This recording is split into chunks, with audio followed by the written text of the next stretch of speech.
And Suzan, we wanted to start with you with this story about your dear husband, Noddy Holder, and his battle with cancer of the esophagus. Correct. Yeah. So it's a breaking story this week, really. 5 years ago, Noddy was diagnosed with esophageal cancer and was given 6 months to live.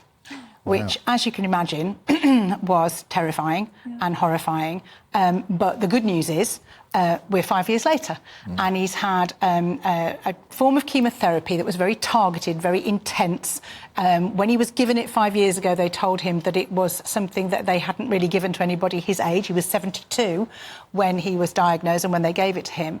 And they never make any promises with any cancer treatment, but he's doing great. Wow. And we've decided to talk about now to raise awareness of esophageal cancer. It's not the same as throat cancer. It's one of the gastric cancers, and it's not something that gets a lot of attention.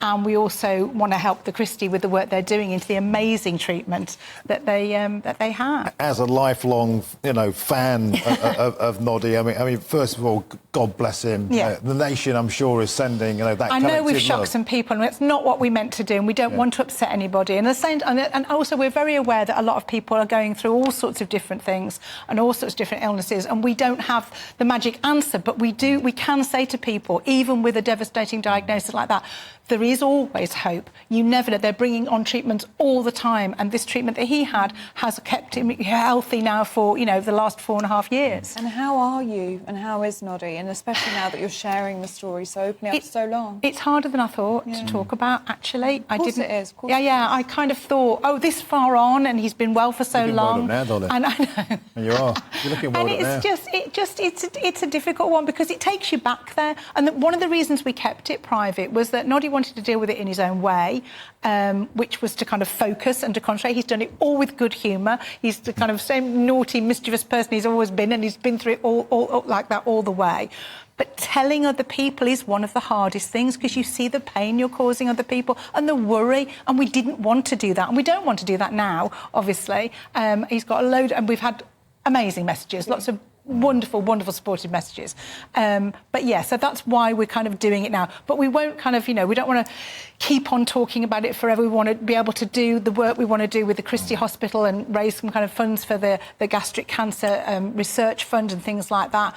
But yeah, so it's a weird one. And you're talking about the first TV interview. When does that go out? Where can we see it? And what kind of things does Noddy talk about? Yeah, so he talked on Channel 5 News and on the Alexis Conran show on Channel 5 the other day. There might be other things coming up as well.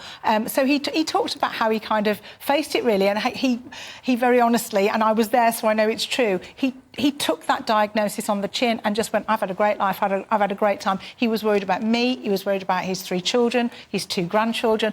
That was what upset him. But as a kind of person, he just kind of went, well, it is what it is. And at the time when we were told there was nothing they could do, I didn't know what to do. I need a plan.